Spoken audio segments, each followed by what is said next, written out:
As you can see, one of the spreaders is hanging. Time to go up the mast to check out what gear I need in town.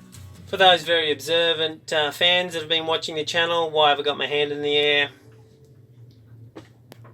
To stop the glare. Yes, nothing but quality here, people.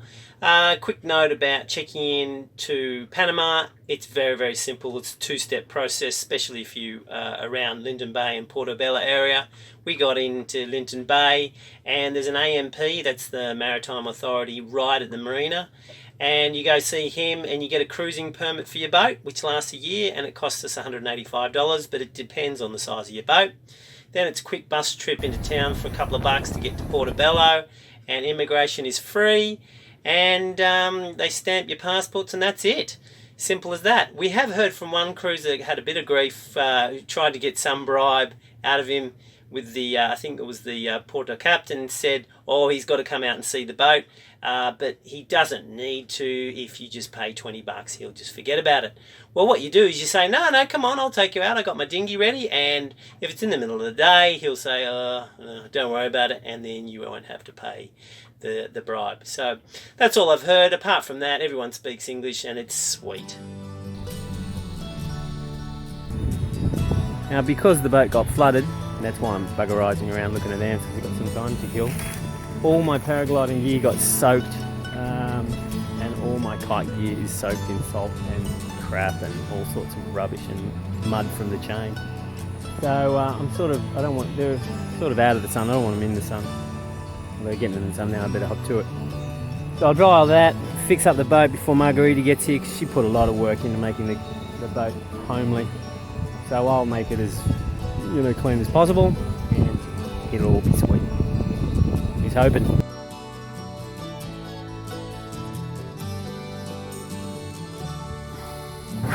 There's something wrong with this picture, people. That's right. This is the locker that had 50 gallons in it, swishing around, going to all the other compartments. Well, it's all clean now. Don't worry, little bilge pump. You don't have to work too hard. You can work at all, basically, on the trip. Thank you very much for creating so much mess. Top stuff. Well done. So what project do we have today? I'm actually standing in, in the locker in the front sleeping quarters. This is Margarita and my bedroom. There's the anchor well. Basically the chain goes in there and all the water gets contained in there. There was a little, at that hole, I made a larger hole there, there was a little tube, and that was attached to a inline pump, and it simply was attached to this hose, and it pumped out. Well, it failed during the journey, so what I did is I ripped it off. This is the only bilge I had, it was brand new. I attached it and stuck it in this well here, knowing full well that it would start getting water. But I thought that if I turned this on periodically, as you can see, there's the dodgy switch that I just made up as we were beating. It's pretty uncomfortable sitting here trying to do electronics and cleaning up here, getting all the water out. So I put this in and it worked for a little while, and then it died. And then this filled up. I tried to pump it out, but I just couldn't manage it. During the night it'd fill up. And because we're on a lean, it all spilled out over and went into all these lockers, wet all these mattresses, and basically trashed all the gear here. So all the bedding, all the spare bedding we had is just trashed.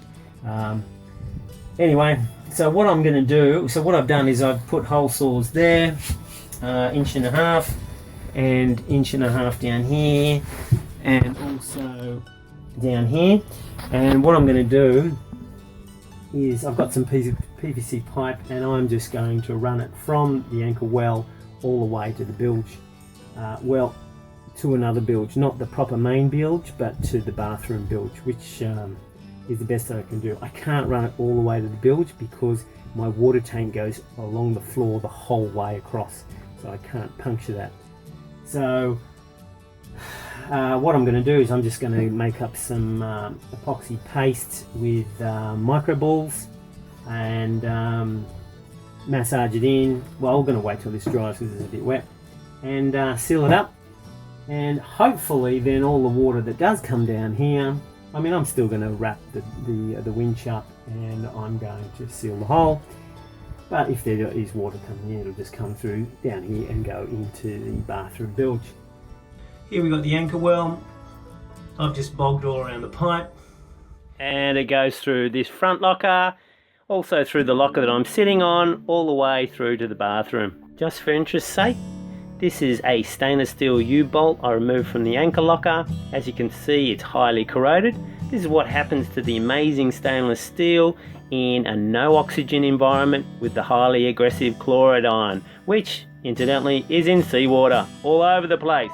It makes you wonder about those keel bolts that no one ever inspects. After 30 or 40 years, what would they look like? This is the best engine we've ever had in the last 5 minutes.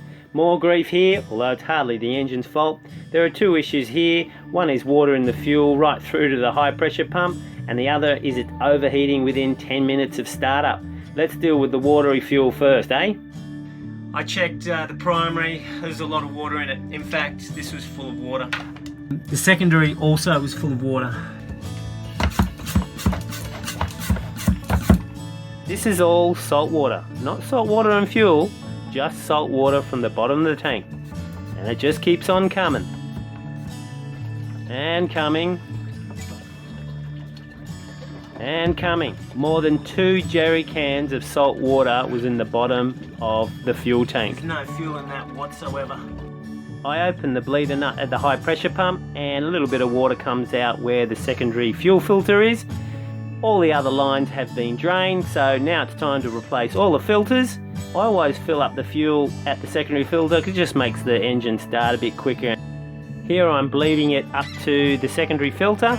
I also bleed it up to the high pressure pump, but I don't have any footage of that, but it's just the next pipe along. Right, you're done, baby. Alright, moment of truth. Let's see if this baby works.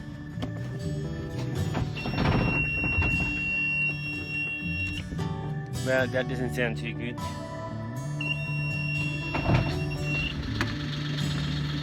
That's better.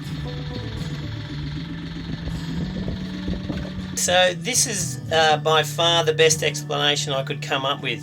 So this is the cross section of the boat, and here's the fuel tank sitting in the middle of the boat.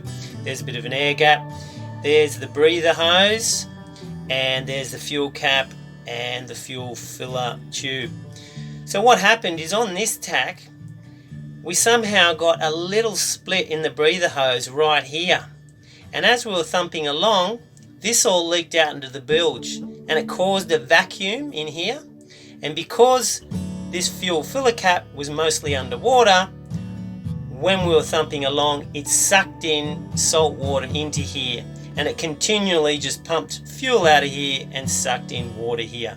There's a brand new O-ring here, but somehow it got loose. I think when we filled it up in Roatan, this was not as tight as it should be, and it sucked in 50. This is an authentic blog. Sometimes you'll hear things in the background, people swearing, scratching their balls, you know, well, you have to be a pretty good microphone to pick up that. But anyway, you might remember from the last episode how when we still had the overheating issues, and I blew through the water intake pipe to the water pump, and out came a piece of rubber. Well, it turns out that that relatively new hose was delaminating, and it was such that I think that there was like a tongue, like a little flap. So when the motor was idling, it wasn't enough to send the flap down, but as you started increasing the revs, the flap dropped and it blocked the pipe sufficiently to overheat the motor. So even though I'm pretty sure that that little flap idea is the problem with the overheating, and this has been plaguing us for a while, I'm going right throughout the whole system, right up to the heat exchanger, and just making sure. There's plenty of flow here, so that's good. Let's just check the basket. Yep, this is all good. There's hardly anything in here. Water pump impeller is okay, check. Brand new hoses. Now to tackle the heat exchanger. I've drained the coolant already. Let's go for the end caps. That's pretty clean, so that's all good.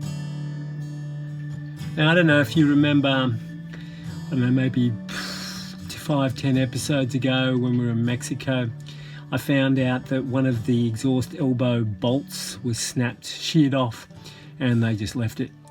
Well, there was a tiny leak there, and it's leaked on the 4th bolt of the end cap for the heat exchanger, and so I can't actually get it off. It's all rounded. So what I'm going to do is I'm just going to tap an undersized socket. I've got a bunch of crappy cheap ones. Actually, all my stuff's all crappy cheap, but anyway, I'll tap it on and try and get it off that way. Well, eventually I got that little bolt out, and this end cap looks fine too. And internally the heat exchanger is clean too, so that's great. At the exhaust elbow, if you look really closely, it's discoloured, and there's a very fine crack. And there's 2 other spots where it's discoloured also, so this is on the way out. Thanks to Jason, one of my supporters. He actually sent me one when I was in Tampa, so I had a spare. Good on you, Jason. Now it's putting it all back together, and let's see how it works. I also checked the thermostat, although I have no footage of that. It was sweet running without it, and also when I put it in hot water, it opened up. So all good there too. Checking for leaks. No, it looks pretty good. We have plenty of water flow here, so that's sweet. Well, it's purring like a beauty. Hasn't overheated in 10 minutes. That doesn't mean anything really, but still, it's better than nothing. Nothing's leaking. There's plenty of water coming out, so it's probably to go for a run, for a 3-4 hour run, and test it. But bloody good. How good's this? Locals come in pickup trucks with fresh fruit and veg in the back. They come almost daily. If you want to see an Australian speaking Spanish, basically I just hold up the number of fingers and point to something. Here's some more Spanish. And the special of the day is 6 small pineapples for $2. Pretty good.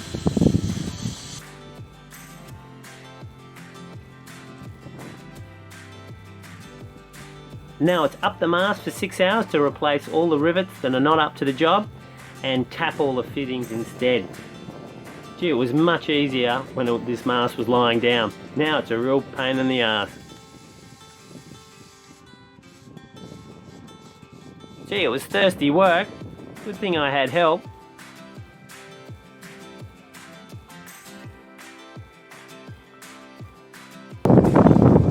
And to top it off, the wind was howling and there was a lot of boat activity, so I was bouncing around like a fart in a pickle bottle.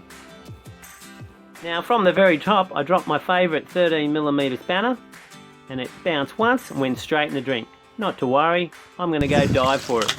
Well, I've dived it 6 times. This is the world's deepest marina, I tell you. It's about 45 feet. It's unbelievable. But no spanner. God knows where it went. It's not on piles, this marina, so maybe it's been moving around in the last hour, so I don't know.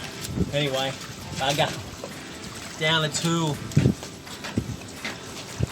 If you listen carefully, you'll notice you'll hear Margarita's voice. Yes, she's arrived. But she hasn't introduced herself in this video, and she won't, because she is flat out doing videos and she didn't want to be on camera. So she's a bit shy at the moment. Just let her be, and you'll see her next time. Bit of bad luck. I promised Margarita the honeymoon in San Blas. We're just about to leave to San Blas, and our gear shift has broken. It's the 2-in-1 device. It does accelerator and gear shift, and it's not shifting at all. I just noticed that this morning when I turned on the engine. So there we go, top stuff. It accelerates okay a little bit, mostly, but the problem is with the gear. So we're actually quite fortunate that it broke down here, because if it happened in San Blas, we would have to rig up some kind of rope system to the gear shift. Not impossible job, but probably best not when we're going through all the reefs, when I need to get into reverse and forward quite quickly. So bit of a bummer. This is the unit. I can't get into it. It's like factory made with all of these pins, and I can't physically undo it. So are we all happy? Margarita's not entirely happy. I'm not entirely happy. I did promise her the honeymoon. Well, it has to be delayed yet again. Bugger. But I found this in the local junkyard. It's almost perfect, except one of these bolt holes is broken off, but I'll get around that. So I'll clean it up a bit, and we'll be off to some blasts.